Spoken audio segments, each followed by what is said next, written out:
All right, some stuff to remember before we start this video. So when something has an exponent and it has another exponent, those two exponents multiply. Okay, this works with letters as well. Letters are just signifying that there's a number there. They're just not going to tell you what the number is.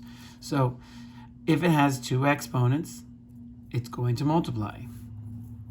Here, 5 to the power of 3 means 5 times 5 times 5, which equals 125. I know it was out of order. That was my bad. Okay, so this one, if they have the same base, the exponents are going to add. Okay, if they have the same base, the exponents are going to add. So we are going to square everything in here. Okay, so the 3 is what we're going to do first. So the 3 is being squared. So 3 times 3, that makes 9. Now x to the power of 3 has another exponent. So this one has two exponents. So the x has two exponents, the 3 and the 2. So 3 times 2, that's going to make 6. The y has two exponents, the 4 and the 2. So it's going to say y to the 8th. It's going to multiply them. And that's it. Okay? The next one, here. So first, the numbers are actually going to do what they say. So 2 times, there's a little multiplication symbol here. 2 times 4, that's 8. Now, remember what we said before. If they have the same base and they're multiplying, the exponents add. So x3 and x4 have the same base, so that will come together and make a x7. I'm adding the 3 with the 4. Now the y and the y7, remember, there's one y, I see it. If it helps you, you can put a 1 here. But one y and then y7 is going to come together and make y8. Now let's go over here. So now we're just going to be multiplying. So we're not going to be putting anything to the power of anything. So we're going to be multiplying this times everything inside the parentheses. So first we'll do the whole numbers. So 2 is going to multiply with everything here. So 2 times 3, that's going to make a 6. 2 times the 5, that's going to make a 10. And now the x is going to multiply into all of these, which means if it has an x, I'm going to add 2 to it because we're adding the exponents. If it doesn't have an x, I'm simply going to put it there because nothing plus 2 is going to be 2. So this one and this one are going to make x to the 5th, this and this. And then x squared goes here. There's nothing there, so it just ends up being x squared because you're distributing the 2 to all the numbers and you're distributing the x squared to everything. All right, let's do another one. So let's do the first number first. 3 is multiplying with all of the numbers. So 3 times 2 is 6. 3 times 5 is 15. Now the sign is not changing. If this was negative, it would change the signs of everything inside. But that's not what's happening right now.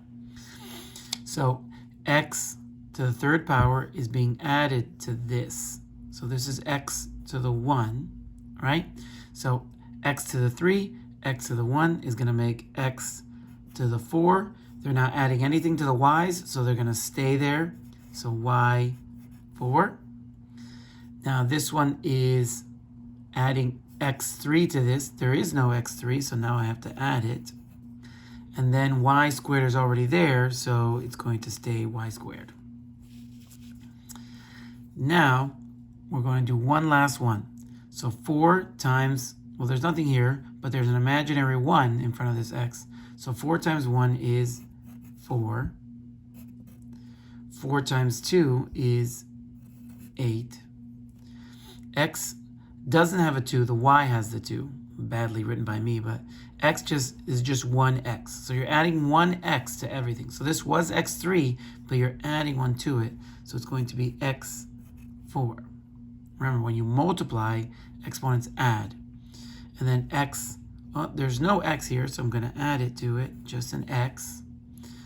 And now we're doing y's. y2 is being added to y3, so we will have y5. y 2 to y4 is going to make y6. All right, that's done with that. Now we're going to do the opposite of what we just did. So before you had something that you were distributing. Now we're figuring out what was distributed to make this. Okay, so it's called factoring. So we're doing the distributive property in reverse. So instead of multiplying everything, we're dividing everything. Instead of adding to all of the numbers, we're subtracting from all the exponents. Okay, so what divides perfectly into 5 and 10? The number that divides perfectly into 5 and 10 is 5. So how do I tell everybody that I'm removing 5? I remove it and put it on the outside. So now I'm left with 1x squared. The 1 is usually not there, but I'll put it there for right now. Then this, so I'm dividing. So dividing by 5, dividing by 5. So 10 divided by 5 is 2. So I'm left with 2x to the 3. Now, you have to look at both of them. Do they both have an x? Yes. Now, how many x's do they have in common? This one over here has 2 x's, x times x. And this one over here has x times x times x. So they both have 2. So I'm going to remove 2 x's from everything. I'm going to remove the most I can. So I'm left with 5x squared outside. I've taken out 2 x's from everything. So here, if I remove 2 x's from here, I'm left with no x's. So I'm just left with the number, which is 1. Here I have a 2 here, and then I have 3 x's. If I take away 2 of them, so there's none here. So if I take away 2 of them, I'm left with only 1x, which I'll write like that. And I'm done. I'll do it 2 more times. So here, 6 and 9. 6 and 9 are both divisible by 3. So I'm going to remove a 3. So divide by 3, divide by 3. I am left with 2x to the 5th and 3x to the 2nd, y to the 3rd. Now, do they have x's in common? Yes, they do. So how many x's? Well, the one on the left has 5, and the one on the right has 2. So they have 2 in common. Okay, this one has 5, this one has 2, but they have 2 in common. So I'm going to remove 2 x's from every single one of these. So I'm going to remove 2 x's. So 2 x's. And I'm removing 2 x's from here. 2 x's. So I am left with 2x to the 3rd plus, there's no more x's over here, so it's just 3y to the 3rd. Okay, now I just check, okay, how many y's do they have in common?